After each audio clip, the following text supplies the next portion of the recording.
बहुत स्वागत है आप सभी का। आप देख रहे हैं इंडिया न्यूज, आपके साथ मैं हूं ममता तिवारी। शुरुआत इस बुलेटिन की करते हैं।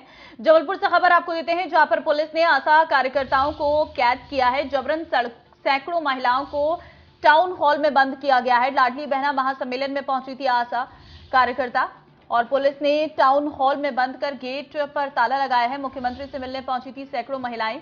कई मांगों को लेकर पिछले कई दिनों से हड़ताल कर रही हैं ये आशा वर्कर्स। तो पुलिस ने आशा कार्यकर्ताओं को कैद किया है। तस्वीर भी हम आपको दिखा रहे हैं। जबरन सैकड़ों महिलाओं को टाउन हॉल में बंद किया गया है। लाडली बहना महासम्मेलन में पहुंची थी ये आशा कार्यकर्ता और पुलिस ने टाउन हॉल में बंद कर गेट पर ताला लगा दिया है। मुख्यमंत्री से मिलने के लिए पहुंची हुई थी ये सभी, लेकिन इस दौरान इनको टाउन हॉल के अंदर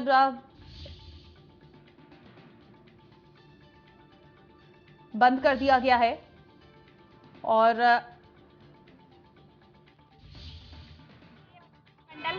37 दिन हमारी हड़ताल को हो चुके हैं और ये सरकार जो मुख्यमंत्री जी हमारे पास आए हुए थे जबलपुर, तो हम लोग उनको ज्ञापन देने के लिए प्रतिनिधिमंडल को बोला था, आश्वासन दिया गया था मिलवाएंगे, लेकिन इस तरीके से देखिए ताला लगाकर रखे हुए हैं। 16 साल से आशा उषा कार्यकर्ताओं के साथ अन्याय कर रहे हैं। 2000 रुपए में काम करा रहे हैं और हमारी मांग पत्र ये है कि आशा को 2000 में महंगाई में कुछ नहीं होता, आशा को 10,000, सहयोगी बहनों को 15,000 दिया।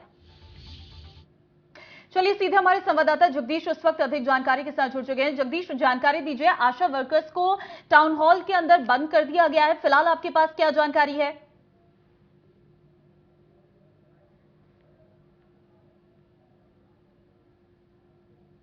माफ कीजिए राजेश, इस वक्त संवाददाता हमारे साथ अधिक जानकारी के लिए जुड़ चुके हैं। राजेश, आपके पास पहुंच रही हूं।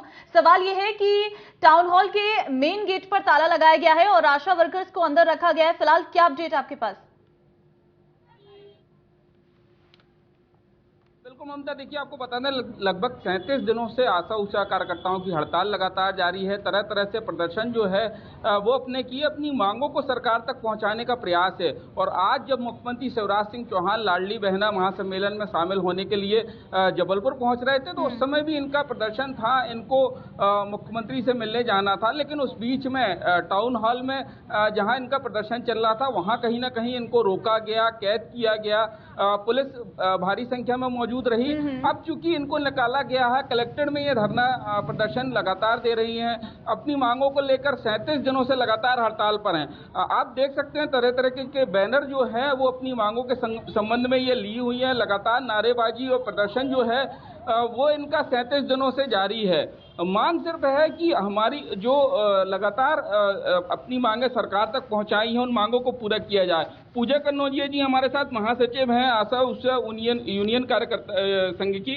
क्या मांगे हैं आप लोगों की और आज क्या हुआ जब आप लोग मुख्यमंत्री से मिलने के लिए जा रही थी तो आप लोगों को रोका गया? जी हाँ, हम सभी मध्य प्रदेश की 84,000 बहनें आशा उषा हड़ताल पर बैठे। आज हमारी हड़ताल का 37वां दिन है।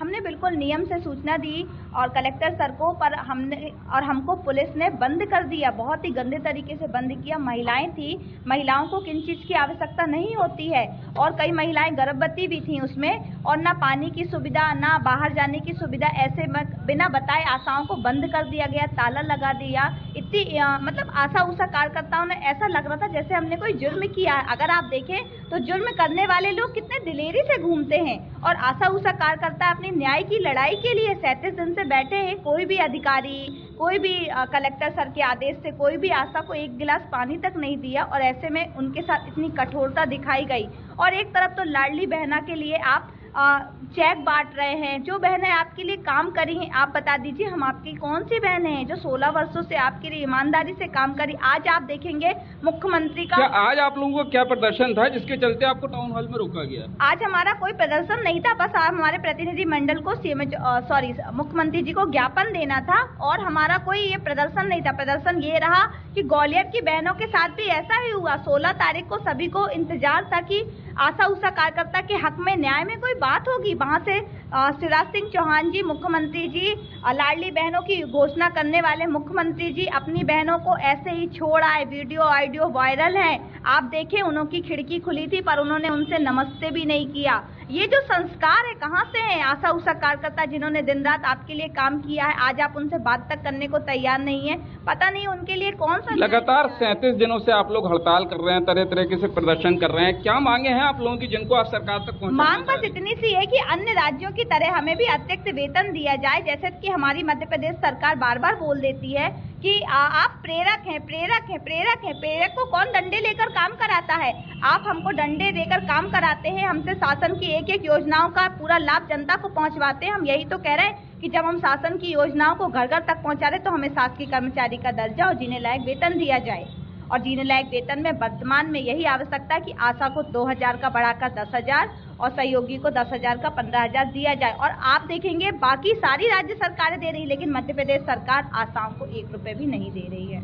अगर बात की जाए तो अभी आप लोग कलेक्ट्रेट पे धरने पर बैठी हैं, क्या आश्वासन आप लोगों का मिला कलेक्टर से? मिलने की जिद आप लोगों की? जैसा कि कलेक्टर सर के पास हम लोग इसीलिए आए हुए हैं कि जो हम लोगों को पहले इंसेंटिव मिलते थे, जैसे हमारे जेडी सर बोलते हैं 56 प्रकार के इंसेंटिव, वो इंसेंटिव अगर देखा जाए तो एक भी आशा को कभी पूरा नहीं पहुंचा है। अगर सही तरीके से जांच हो जाए तो पूरे के पूरे अधिकारी जेल की ओर जाएंगे अगर कोई जांच होती है, क्योंकि आशा का भुगतान आज तक भी 56 इंसेंटिव का कभी भी पूरा नहीं आया। और इस पर सभी की चुप्पी साधी हुई, चाहे कलेक्टर हो चाहे कोई भी, सभी की चुप्पी ये बताती है कि आप हमको इसलिए रोकते हैं कि आप चाहते हैं कि महिलाएं शोषण को सहें, बर्दाश्त करें, नहीं तो मुखिया कौन से मुखिया ऐसा अभी आपको क्या आश्वासन मिला है यहाँ पर? अभी आश्वासन में ये मिला हुआ है टीआई सर के माध्यम से, ओमती टीआई सर के, जेडी सर के और भी एक तहसीलदार सर से उन्होंने कहा है कि कल आपके प्रतिनिधि मंडल को कलेक्टर सर से मिलवाया जाएगा और आपकी जो भी ज्ञापन संबंधी मांगे हैं ज्ञापन ऊपर पहुंचाएगा कि नहीं और क्या आप लोगों के लिए होने वाला है, इस पर बात होगी कल। बिल्कुल ममता, देखिए लगातार 37 दिनों से हड़ताल पे प्रदर्शन तरह तरीके से कर रही थी और आज भी यही वजह थी कि इनको रोका गया। फिर जो है कलेक्ट्रेट के पास धरने पर ये बैठी, लेकिन अब इन्हें आश्वासन मिला है, जो प्रतिनिधि मंडल है इनका कल कलेक्टर से मिलेगा, अपनी जो मांगे हैं उनको सरकार तक पहुंचाने का प्रयास करेगा। लगातार तरह तरीके से प्रदर्शन जो है वो 37 दिनों में आशा उषा कार्यकर्ताओं ने किया है और मांगे लगातार जो सरकार के सामने है उनको पूरी करने की मांग है। लेकिन इतने दिन से ये लगातार धरना दे रही है और बावजूद उसके क्या कोई इनसे मिलने के लिए पहुंचा नहीं? आज जब ये खुद जा रही थी तो इन्हें रोका गया, क्या इससे पहले किसी प्रशासनिक अमले ने इनसे बातचीत की, कोई चर्चा हुई? राजेश जरा पूछिए। एक बार पूछ लेते हैं इनसे कि आप लोगों से इतने दिनों से आप लोगों की हड़ताल चल रही है, तरह से आपने प्रदर्शन किए, क्या कोई सरकारी अधिकारी है किसी ने आप लोगों की सुध ली? क्या परेशानी आप लोगों की, क्या मांगे हैं आप लोगों की, कोई आया आपके पास? जैसा कि हम लोग के जैसा भी हम लोग का ये बना हुआ है, MIS सर हैं, ऊपर से अन्य अधिकारी, उनसे हम लोग जब भी बोलते हैं तो बोले उच्च अधिकारी आप लोगों के बीच में कैसे आ सकते हैं, उनके ईगो अन्य कोई कारण है। और आप देखेंगे आज तक भी कोई भी हड़ताल के मैदान में कोई भी अधिकारी नहीं आया है। उनकी संविदा की हड़ताल थी वो एक अलग बात है, लेकिन आशा उषा से मिलने अभी तक वर्तमान में तो कोई अधिकारी नहीं आए हैं। और इतनी भीषण गर्मी में हमारी बहनें बैठी थी जिनके लिए एक आदेश पे दिन रात काम किया है, आज उनके साथ ऐसा अन्याय हमें और आक्रोश की ओर लेकर जाता है। कई महत्वपूर्ण जिम्मेदारियां आप लोगों के पास होती हैं, तो ऐसे में कहीं ना कहीं वो प्रभावित हो रही, लोगों को दिक्कत जा रही है। बिल्कुल आप देखेंगे कि कोविड के दौरान इतनी महत्वपूर्ण बात थी जो आशा उषा कार्यकर्ताओं ने अपने सर पे रखी और उसको पूरी जिम्मेदारी से निभाई। कोविड वैक्सीनेशन, सर्वे, अन्य जो बात है छुआछूत, कितनी सारी चीजें सामने आई थी, पर आशा ने उसको पूरा दूर किया। एक तरफ तो फूल मालों से स्वागत किया गया और दूसरी तरफ आशा उषा कार्यकर्ताओं के साथ ऐसा अन्याय बहुत ही हमें ये बताता, बहुत ही संवेदनशील विषय है जिस पर विचार करना बहुत ही आवश्यक है। और आशा को वर्तमान में 2000 जो मिल रहा है केंद्र सरकार से, केंद्र सरकार भी अपनी ओर से बढ़ाए और राज्य सरकार आशा को 1 रुपए भी नहीं दे रही, तो जल्द से जल्द 10,000 रुपए आशाओं को देगी।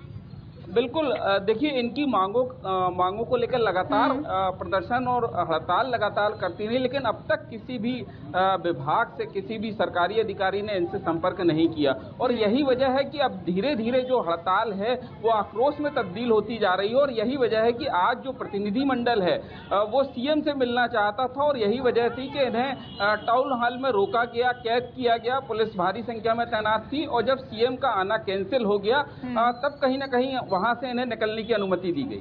लेकिन कलेक्ट्रेट इस वक्त ये पहुंची हुई है, कब तक ये यहाँ पर रहने वाली है? कोई इनसे यहाँ पर मिलने के लिए पहुंच रहा है? बिल्कुल ममता, देखिए आश्वासन इन्हें मिला है, टीआई के माध्यम से आश्वासन मिला है कि जल्द ही जब कल कलेक्टर साहब से इनका प्रतिनिधि मंडल मिलेगा और जो मांगे हैं, लगातार जिन मांगों को लेकर ये आंदोलन और प्रदर्शन करती रही, अपनी मांगे जो है वो कलेक्टर के सामने रखेंगी और कलेक्टर जो है उन मांगों को प्रदेश सरकार तक पहुंचाएंगे। तो आश्वासन मिल चुका है। अभी का जो प्रदर्शन है, धरना प्रदर्शन, वो कहीं ना कहीं इन्होंने खत्म किया है, लेकिन लगातार जो 37 दिनों से लगातार प्रदर्शन जारी है, कल भी जारी रहेगा और अभी जब तक इनकी मांगे नहीं मानी जाती तो कहीं ना कहीं इसी तरीके से विरोध और प्रदर्शन चलिए देखना होगा राजेश आगे क्या कुछ रहता है। फिलहाल बहुत धन्यवाद आपका तमाम जानकारी देने के लिए।